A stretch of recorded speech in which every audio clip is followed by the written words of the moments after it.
პროფესორ ჯეფრი საქსის თქმით, ევროპის პოლიტიკა Deep State-ის გავლენის ქვეშაა. მსხვილი ევროპული სახელმწიფოების ლიდერები კი Deep State-ის გავლენით მოქმედებენ. ანალიტიკოსი განმარტავს, რომ ევროკავშირი ბოლო წლებში დისფუნქციური გახდა, რადგან მისი ლიდერები სამშვიდობო დიპლომატიისკენ სწრაფვის ნაცვლად ომის წამქეზებლებად იქცნენ და ხალხის მხარდაჭერას დაკარგეს. ევროპელი ლიდერები, რაც მეტად ემხრობიან ომს, მით ნაკლები მხარდამჭერი ხავთ.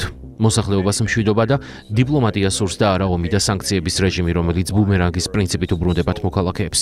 თუმცა ლიდერები შეპყრობილები არიან ამ იდეებით. ევროპელი ლიდერების მთავარ საქმიანობად დილას აღამოს ზელენსკისთან შეხვედრები იქცა. თითქოს სხვა საქმე არ ჰქონდეთ. ვფიქრობ, ევროპული პოლიტიკის დიდი ნაწილი რეალურად Deep State-ის დაზვერვის სააგენტოს პოლიტიკაა. იგივე ითქმის ამერიკის შეერთებულ შტატებზეც. ევროპელი ლიდერები ყოველდღე მართავენ შეხვედრას, რომ ომი გაახანგრძლიwon, რაც დაუჯერებელია. ამერიკული და ევროპული Deep State-იც უარს აცხადებს იმის დანახვაზე, რომ არსებობს ალტერნატიული გზა, რომ არა აუცილებელი უკრაინა ნატოში გაწევრიანდეს, არამედ უმჯობესია უკრაინის ნეიტრალიტეტი. მშვიდობის მიღწევა არ არის მარტივი. ტრამპი ცდილობს, თუმცა საჭიროა, რომ ევროპის თუნდაც ერთი მსხვილი სახელმწიფოს ლიდერმა გამოიჩინოს გონიერება და თქვას სიმართლე.